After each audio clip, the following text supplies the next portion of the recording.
रासायनिक अभिक्रियाओं में कार्बिन मध्यवर्ती के रूप में अभिक्रिया के दौरान बनता है और ये अस्थायी यौगिक है। कार्बिन डाइवेलेंट होता है। इसमें कार्बन पर दो बॉन्ड पेयर होते हैं और दो नॉन बॉन्ड इलेक्ट्रॉन कार्बन पर होते हैं। ये उदासीन कार्बन प्रजाति है। इसको हम कार्बन के साथ दो सिंगल बॉन्ड और एक लॉन पेयर द्वारा प्रदर्शित करते हैं। कार्बिन की आउटर मोस्ट शेल में 6 इलेक्ट्रॉन होते हैं। 4 इलेक्ट्रॉन बॉन्डेड व 2 इलेक्ट्रॉन नॉन बॉन्डेड होते हैं। इनका अष्टक अपूर्ण होता है। इलेक्ट्रॉन की कमी के कारण ये इलेक्ट्रॉन को अपनी ओर आकर्षित करते हैं, अतः इन्हें इलेक्ट्रॉन स्नेही भी कहते हैं। यह लुईस अम्ल की भांति व्यवहार करते हैं। बाइवेलेंट यौगिक हैं, अत्यधिक क्रियाशील हैं, अत्यधिक अस्थायी होते हैं। कार्बन का वर्गीकरण मल्टीप्लिसिटी के आधार पर किया जाता है। जब भी हम कार्बन का वर्गीकरण करें तो हम मल्टीप्लिसिटी के आधार पर करते हैं। मल्टीप्लिसिटी हुंड से लिया गया है और अधिकतम अयुग्मित इलेक्ट्रॉन को रखने वाले यौगिक मल्टीप्लिसिटी दर्शाते हैं।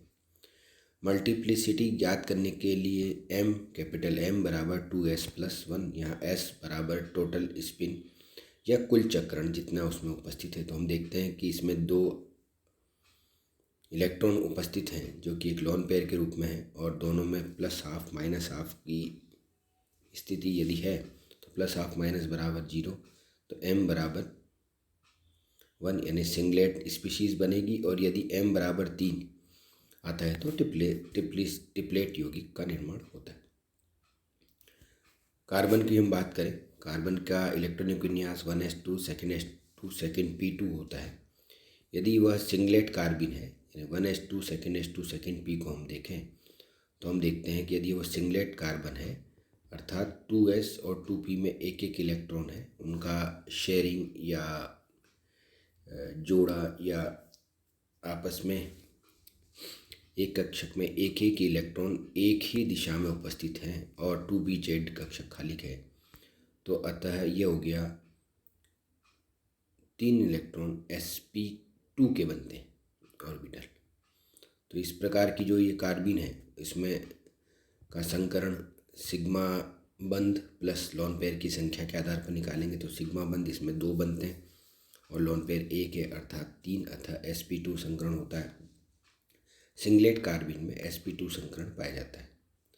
इसकी ज्यामिति को हम देखें तो हम देखते हैं कि ज्यामिति प्लेनर नहीं होती है। लॉन पेयर के कारण इसकी ज्यामिति VSPRT नियम के अनुसार वी शेप्ड या बेंट होती है।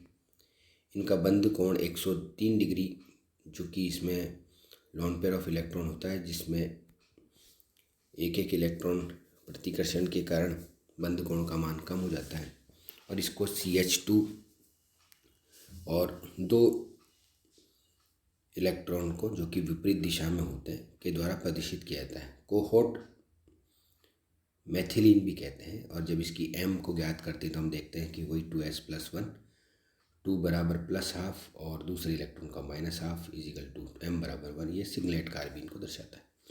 सिंगलेट कार्बिन हुंड के नियम की पालन नहीं करते हैं। इसके स्ट्रक्चर को हम देखें तो हम पाते हैं कि इसमें एक pz कक्षक जो खाली है और sp2 कक्षक में एक एक कक्षकों में तो सिंगल इलेक्ट्रॉन है और एक में डबल इलेक्ट्रॉन उपस्थित है। यदि हम ट्रिप्लेन कार्बिन की बात करें तो हम देखते हैं कि कार्बन sp2 सिंगलेट में पाया जाता है, जबकि कार्बिन जो ट्रिपलेट की बात कर रहे हैं उसमें carbon 1s2 2s2 2p2 carbon का जब हम उच्च ऊर्जा कक्षक में एक इलेक्ट्रॉन का स्थानांतरण होता है तो हमें 4 कक्षक मिलते हैं जिसमें एक एक इलेक्ट्रॉन उपस्थित है। ये 2sp कक्षक बनाते हैं अर्थात संकरण सिग्मा बंध प्लस लॉन पेयर की संख्या, चूँकि सिग्मा बंध 2 है और लॉन पेयर 0 है अतः संकरण sp होगा। इसकी आकृति रेखीय होती है। बंध कोण 180 डिग्री होना चाहिए परंतु 136 डिग्री पाया जाता है क्योंकि इसमें इलेक्ट्रॉन का अयुग्मित इलेक्ट्रॉन एक एक कक्षक में होते हैं। इसे कोल्ड मैथिलीन भी कहते हैं। इसका मल्टीप्लिसिटी देखने पर हम देखते हैं कि 2s+1, चूँकि दोनों इलेक्ट्रॉन एक ही दिशा में है इसलिए +12+12, अतः m=3 ट्रिपलेट कार्बन है। यह हुंड के नियम की पालन करता है। सिंगलेट और ट्रिपलेट कार्बन में अंतर, किस प्रकार इनका अंतर किया जा सकता है। सबसे प्रथम तो हम इसके रिप्रेजेंटेशन या इसको किस प्रकार लिखते हैं हम देखते हैं कि CH2 के साथ यदि दो इलेक्ट्रॉन दिखाएं लोन पेयर, परंतु उनकी दिशा विपरीत रखें तो ये सिंगलेट कार्बिन है। और यदि हम ट्रिपलेट को बनाएं तो CH2 के साथ एक एक इलेक्ट्रॉन अलग अलग कक्षक में होने के कारण और उनकी दिशा भी एक ही तरह हो तो इसे ट्रिपलेट कहते हैं। सिंगलेट में दोनों नॉन बॉन्डेड इलेक्ट्रॉन एक ही ऑर्बिटल में है, जबकि ट्रिपलेट में इसमें दोनों नॉन बॉन्डेड अलग अलग कक्षकों में है।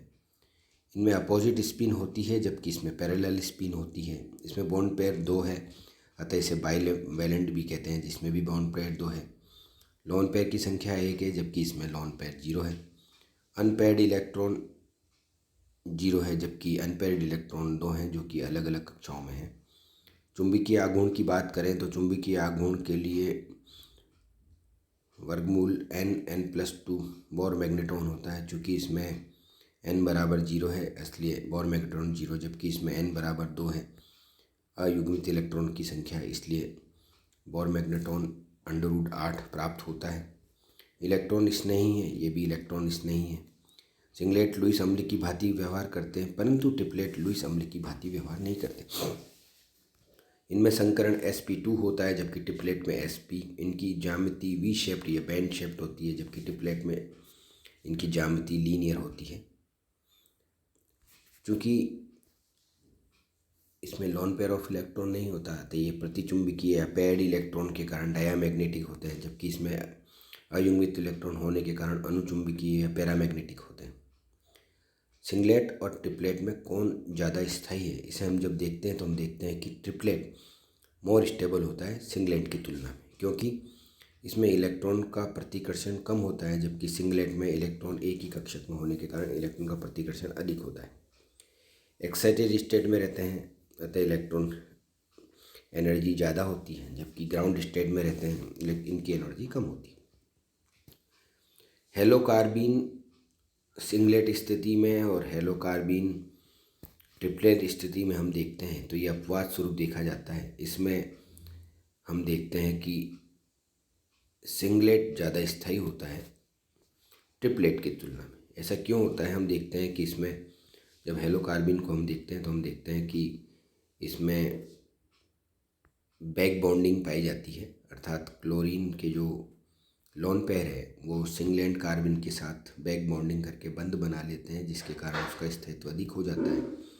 जबकि ट्रिपलेट कार्बन में हम देखते हैं कि इसमें चूँकि एक एक इलेक्ट्रॉन अलग अलग कक्षक में होते हैं और बंध बनाने के लिए कक्षकों में पहले से एक एक इलेक्ट्रॉन है तथा वो लोन पेयर इलेक्ट्रॉन को के साथ बंध नहीं बनाते, अतः इसमें बैक बॉन्डिंग नहीं होता। इस कारण से ट्रिपलेट कार्बन कम स्थायी है सिंगलेट कार्बन।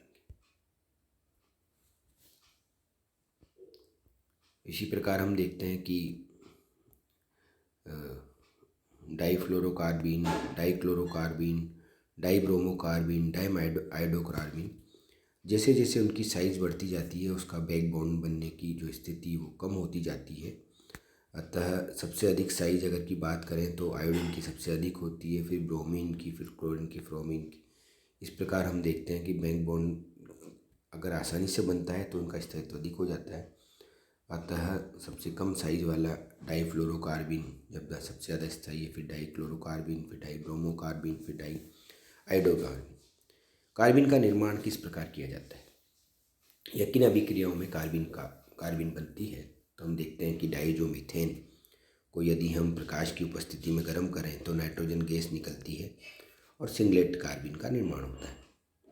इसी प्रकार डाईआइडो मीथेन को जिंक के साथ गर्म करें तो हम देखते हैं कि कॉपर की उपस्थिति में कार्बन बनती है और जिंक आयोडाइड अलग होता है। इसे साइमन स्मिथ रिएक्शन भी कहते हैं। या साइक्लोप्रोपेन को HMUH के साथ गर्म करने पर एक कार्बिन बनती है और एथीन भी बनती है। इसी प्रकार हैलोजन से यदि हम क्लोरोफॉर्म को किसी क्षार की उपस्थिति में गर्म करें तो हम देखते हैं कि जल का अणु निकलता है और एक डाइक्लोरो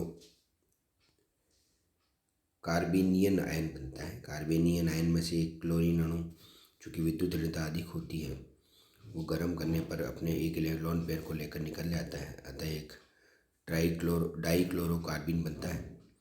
और ये डाइक्लोरोकार्बिन का निर्माण हमें क्लोरोफॉर्म की अभिक्रियाओं में देखने को मिलता है। इसी प्रकार यदि हम एक स्ट्रॉन्ग बॉन्ड से जुड़ा हुआ कोई यौगिक जोड़ दें तो हम देखते हैं कि क्षार की उपस्थिति में जल का अणु भी, चूँकि वो कार्बन हाइड्रोजन का बंध वीक होता है इसलिए वो अलग हो जाता है। और इसी प्रकार फिर पुनः क्लोरीन का अणु गर्म करने पर अपने इलेक्ट्रॉन लेकर बाहर निकल जाता है विद्युत ऋणता अधिक होने के कारण, और एक कार्बिन का निर्माण करता है। सिंगलेट कार्बिन स्टीरियो सेलेक्टिव होते हैं, इनका विन्यास चेंज नहीं होता और स्टीरियो स्पेसिफिक होते हैं, ओनली एक ही उत्पाद बनाते हैं। अतः सिंगलेट कार्बन स्टीरियो सेलेक्टिव भी होते हैं और इसके साथ साथ स्टीरियो स्पेसिफिक भी होते हैं। स्टीरियो सेलेक्टिव और स्टीरियो स्पेसिफिक क्या होता है हम देखते हैं। यदि सिस एथीन पर सिंगलेट कार्बिन की रिएक्शन कराएं तो हम पाते हैं कि एक उत्पाद बनता है। उत्पाद सिस वाला होता है, इसके विन्यास में कोई चेंज नहीं होता और प्रोडक्ट भी एक ही बनता है, अर्थात ये स्पेसिफिक होता है, केवल एक ही उत्पाद बनता है वो भी सिस, अर्थात सिस यौगिक की सिंगलेट से क्रिया कराएं तो सिस ही उत्पाद बनता है। यदि ट्रांस की सिंगलेट से कराएं तो भी ट्रांस वाला उत्पाद ही बनता है, अर्थात उनमें यौगिकों के उत्पाद बनने की एक फिक्स उत्पाद बनने की और विन्यास भी चेंज नहीं होता। सिंगलेट में हमने ये देखा कि ट्रांस का ट्रांस बनता है, उसमें नो चेंज होता है, प्रोडक्ट भी एक ही बनता है। जबकि ट्रिपलेट स्टीरियो सेलेक्टिव भी नहीं होते हैं और स्टीरियो स्पेसिफिक भी नहीं होते, इनका विन्यास चेंज होता है और दो प्रोडक्ट बनाते हैं। हम देखते हैं जब भी साइक्लिक ईथर को गर्म करें तो कार्बोनिल कंपाउंड और कार्बिन बनती है। इसी प्रकार सिस की अभिक्रिया जब हम ट्रिपलेट से कराते हैं तो हम देखते हैं कि सर्वप्रथम डबल बॉन्ड के बंध के टूटने से एक CH2 पर उपस्थित एक इलेक्ट्रॉन कार्बन के साथ जुड़ता है और एक इलेक्ट्रॉन दूसरे कार्बन पर होता है। चूँकि ये रोटेट भी हो सकता है, एक कार्बन सिंगल बॉन्ड के कारण, तो रोटेट होने से दो उत्पाद बनते हैं, एक सिस उत्पाद बनता है, एक ट्रांस उत्पाद बनता है। इस प्रकार इसमें दो प्रोडक्ट बनते हैं और विन्यास भी इसमें चेंज हो जाता है। इसी प्रकार हम डाइज़ोमेथेन की बात करें तो हम देखते हैं कि डाइज़ोमेथेन को जब हम देखें तो CH2 double bond nitrogen compound होता है, जो गर्म करने पर या प्रकाश की उपस्थिति में सिंगलेट यौगिक बनाता है और नाइट्रोजन गैस बाहर निकलती है। ऐसा इसलिए होता है क्योंकि इसमें इलेक्ट्रॉन का पुनर्वितरण होता रहता है। जबकि इसकी रिएक्शन देखें तो हम देखते हैं कि इलेक्ट्रॉन के पुनर्वितरण से ये सिंगलेट यौगिक बनाता है। एल्कोहल का एल्कलीकरण कराएं तो हम देखते हैं कि कार्बिन के द्वारा जब इसकी एल्कोहल की क्रिया डाइज़ोमीथेन से कराते हैं तो हमें एक हाइड्रोजन CH3 के साथ जुड़ जाता है, नाइट्रोजन गैस, कार्बिन की रिएक्शन होती है और कार्बिन की रिएक्शन होते ही ये ऑक्सीजन के लोन पेयर को अपनी ओर आकर्षित करती है, नेगेटिव आयन बनाती है और हाइड्रोजन अपना इलेक्ट्रॉन देकर अलग हो जाता है। इस प्रकार इसमें ईथर बनता है।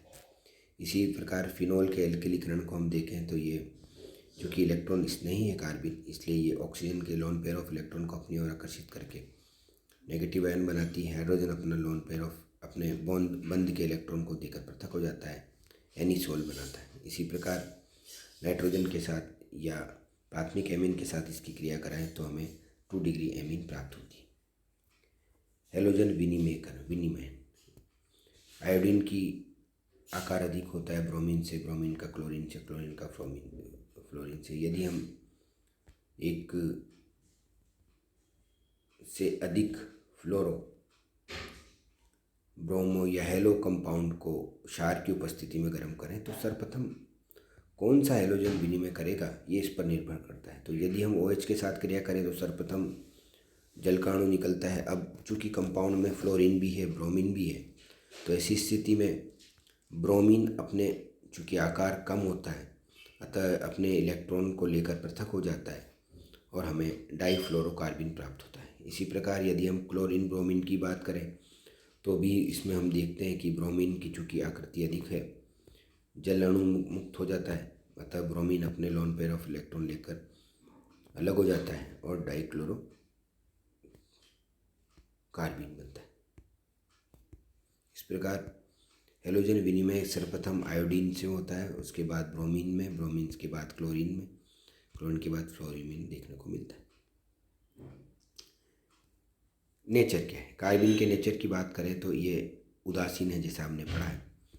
कार्बन डाइज़ोमेथेन लिक्विड फेज में या हाई प्रेशर में या कॉपर के साथ इसकी अभिक्रिया कराएं तो ये सिंगलेट के रूप में होती है।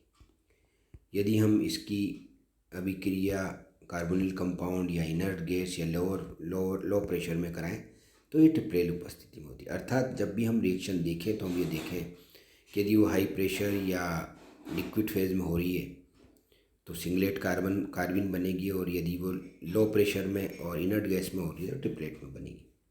इस प्रकार हम देख सकते हैं कि किसी भी यौगिक की अभिक्रिया कार्बन के साथ कराएं तो वो सिंगलेट और ट्रिप्लेट के आधार पर बनती है और उसमें रीअरेंजमेंट होता है।